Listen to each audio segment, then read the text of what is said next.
кој беа дел од вашите аргументи, зошто и понатаму инсистирате овие докази, прислушуваните разговори да не бидат прифатени во овој случај? Тоа е законот за кривична постапка, кој што е јасен и дециден дека нелегално создадени докази не може да бидат, ниту пак докази кои што ќе произлезат од таквите докази да бидат користени во било која судска постапка. Одредбата од член 12 став 2 е јасна и децидна дека такви докази мора да бидат издвоени и тргнати.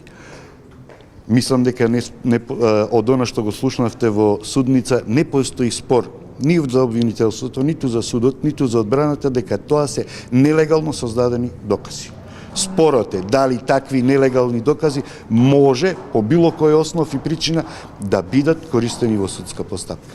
Тоа беше аргументацијата која што исцрпно и првостепениот суд ја дава со повикување на одредбите од ЗКП во важење во времето кога се создадени тие докази, од времето кое важењето на ЗКП во времето кога се води оваа постапка, со оглед да имаме стари нов ЗКП, повикување на одредбите од Закон за следење на комуникации, согласно кој не може да биде такво следење извршено без да има наредба од овластени судски органи.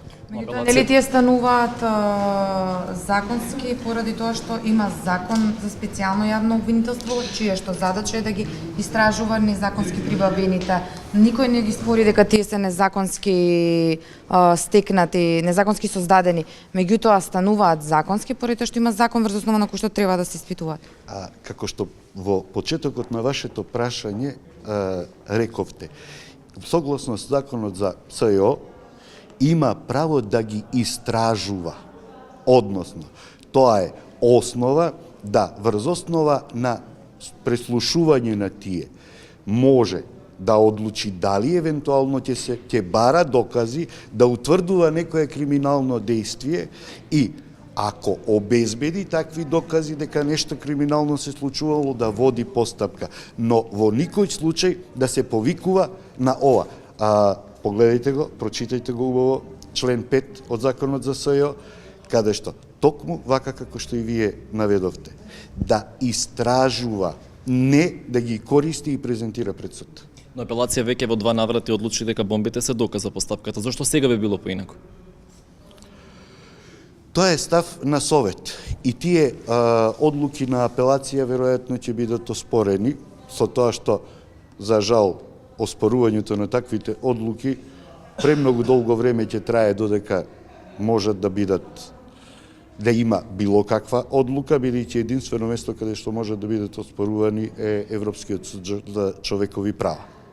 Друго правно средство во Република Македонија нема, со кое што би можеле да се користат.